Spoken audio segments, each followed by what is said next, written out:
번째, 설교를 준비하는데 설교의 준비 과정, 그러니까 매일 매 순간이 설교의 준비다. 그리고 매일 매 순간이 설교의 에피소드다. 여러분이 이번 주에 설교할 때 이 세미나 이야기를 할 수 있어요.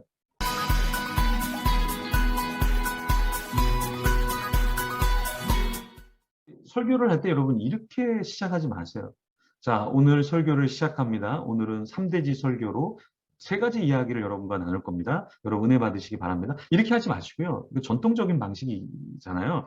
요즘에는 그런 말이 진보할 수 있어요. 그럼 어떻게 하는가? 좀 여러분들이 설교 준비를 많이 하시고 매 순간 했던 그 에피소드를 살려내는 거예요. 그래서 이번 주에 제가 설교 세미나를 들었는데 제가 좀 충격을 먹었습니다. 그러면 성도들이 뭔 충격을 먹은 거야? 고개를 들기 시작하죠. 그러면서 이야기를 하다가 본문과 연결시켜내는 그런 설교자가 되면 저는 좋은 것 같아요. 그래서 매 순간이 저는 설교의 에피소드다. 그리고 설교에 있어서 도입 부분이 될 수 있고, 설교를 하다가 들어갔다 나갔다, 들어갔다 나갔다, 성경으로 들어갔다가 삶으로 나왔다, 삶의 이야기를 하다 성경으로 들어갔다, 이걸 해야 되는데 어떤 분은 그냥 성경 속에만 있는 분들이 있어요. 어떤 분은 성경은 펴지도 않고 그냥 삶 속에만 있는 분이 있어요. 그렇죠? 철학 속에, 신학 속에, 어떤 사상 속에, 그게 아니라 성경과 삶을 두 지평을 왔다 갔다 하려고 하는 것이 중요하죠. 그렇게 하기 위해서 매일 매 순간 설교자의 눈으로 시대를 읽어 나가는 거예요. 아, 시대가 이렇구나. 코로나가 이렇게 되고 있구나. 그러면 이 메시지와 어떤 연결점이 있을까? 구약에 전염병이 있다 그랬는데, 전염병이 예전에 그냥 읽을 때는 뭐 그냥 전염병인 거야. 이렇게 무서운 게 전염병이었구나. 이게 3년을 간다면, 전염병이 3년을 간다면, 와, 이거 끔찍한 거네. 이게 느껴지도록 그 코로나와 전염병과 연결을 시킬 수 있는 것. 그렇게 하려고 하면 매일 매 순간 설교의 과정으로 그런 것들을 사용하면 좋다. 연결하는데 우리가 노력하면 좋겠죠. 설교 언어적인 준비를 해야 된다. 그래서 저도 설교자 또 저는 이제 학교에서 교수가 되고 싶어서 이제 언어를 저는 20대 30대는 거의 저는 언어만 한 것 같아요. 그래서 신학교 다닐 때는 히브리어, 헬라어, 독일어, 영어 이런 언어를 집중적으로 좀 공부를 했고요.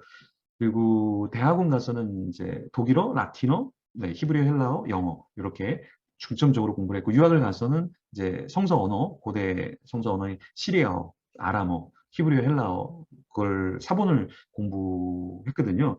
그래서 설교에 있어서 원어를 보는 데는 그래도 다른 분보다는 조금 어렵지 않은데 설교의 언어 준비가 돼야 된다.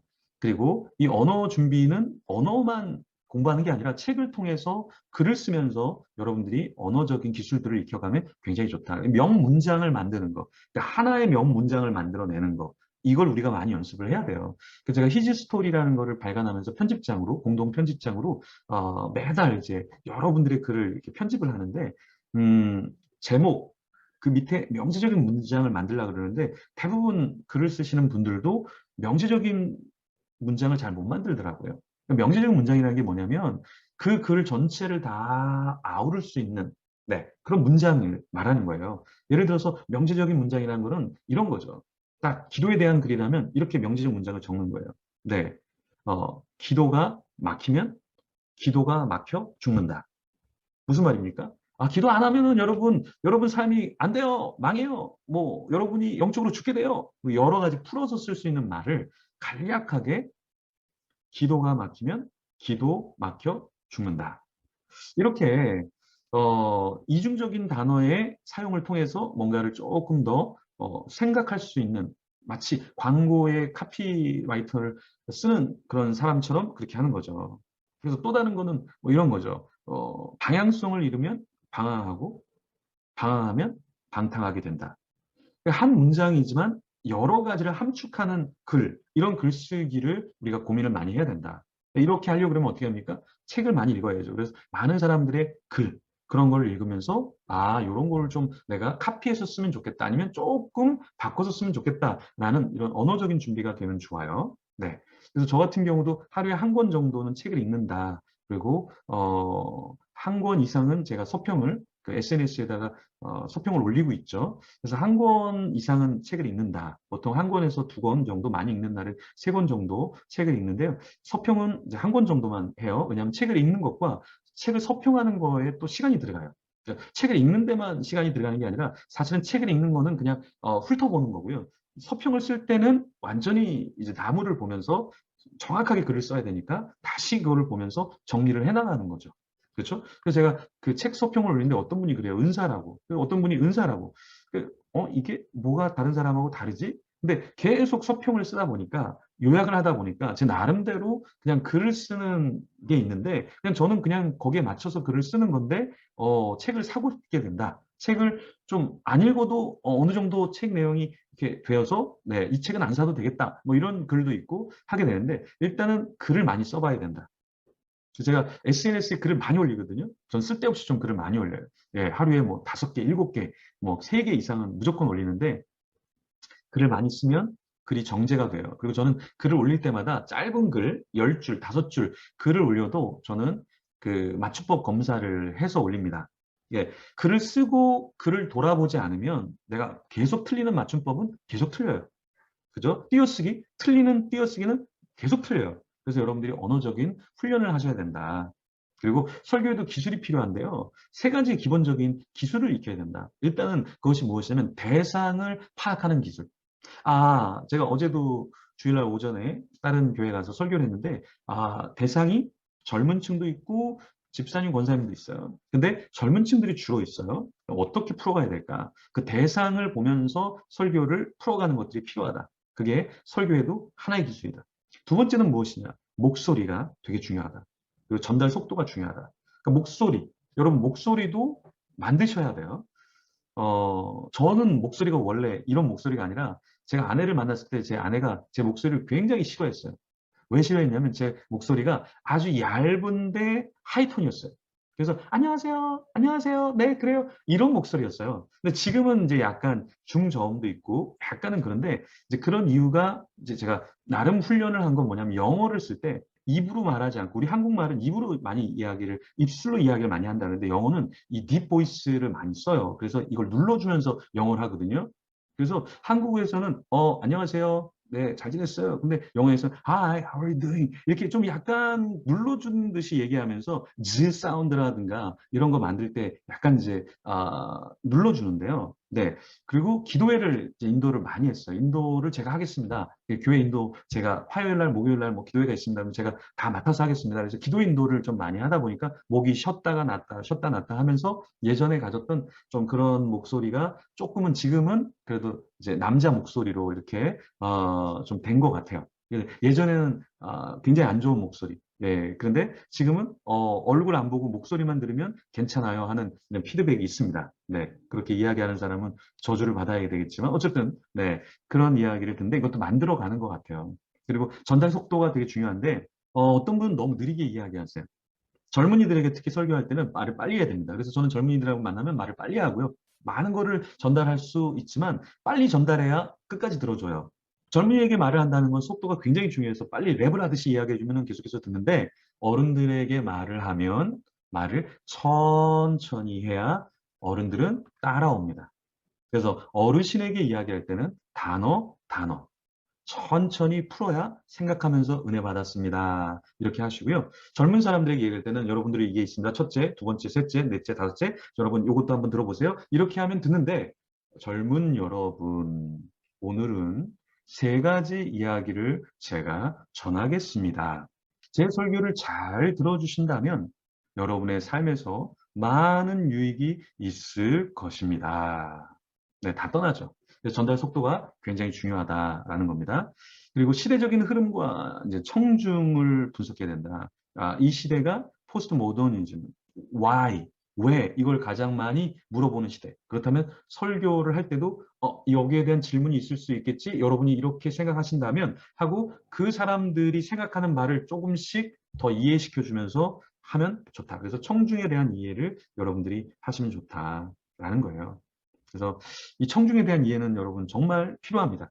그래서 나를 아세요라는 책, 제가 나를 아세요라는 책을 공조로 썼는데 그 책도 한번 읽어보시면 좋습니다. 다음 세대를 어떻게 이해해야 될지 여러분들이 그런 다음 세대나 이 지금 교회 안에 있는 세대들을 이해하지 못하고 그냥 설교하는 것과 이해하고 설교하는 것은 상당히 큰 차이가 있다라는 거예요. 그래서 설교자는 끊임없이 인문학 책을 읽고 시대에 흘러가는 책들을 읽고 해야 돼요.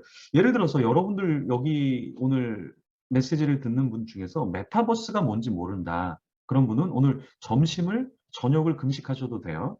왜 그러냐? 지금 메타버스 시대인데 메타버스가 뭔지를 몰라요. 그리고 설교를 해요. 그럼 어떻게 설교와 전개가 될까요? 네.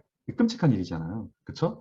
그래서 제가 포스트 코로나가 딱 펼쳐지면서 제가 모을 수 있는 책들은 다 모으고 들을 수 있는 강의들은 다 듣고 제가 목회자들을 대상으로 포스트 코로나 세미나의 메시지를 나눴던 적이 있어요. 그리고 이제 메타버스도 제가 다 책들을 구입하고 들을 수 있는 강의들을 다 듣고 목회자들 대상으로 메타버스 강의를 했었죠. 그때 목회자들이 굉장히 많이 충격을 받더라고요. 아, 이런 거였어요. 이런 거였어요. 아, 가상세계라는 게 있어요. 라이프 로깅이라는 게 있어요. 증강 현실이라는 게 있어요. 가상세계? 뭐 이런 내용들을 전혀 모른 채로 설교를 하고 방향성을 이끌어간다라는 거는 조금 우리에게 문제가 있을 수 있다. 왜냐하면 설교자는 시대적인 흐름을 읽어야 돼요. 그래서 많은 분들이 그래요. 목사님 왜 중독책을 자꾸 출간하냐? 왜 목사님 자꾸 중독에 대한 이야기를 하냐? 여러분들이 젊은이들을 만나보세요. 교인들을 만나보세요.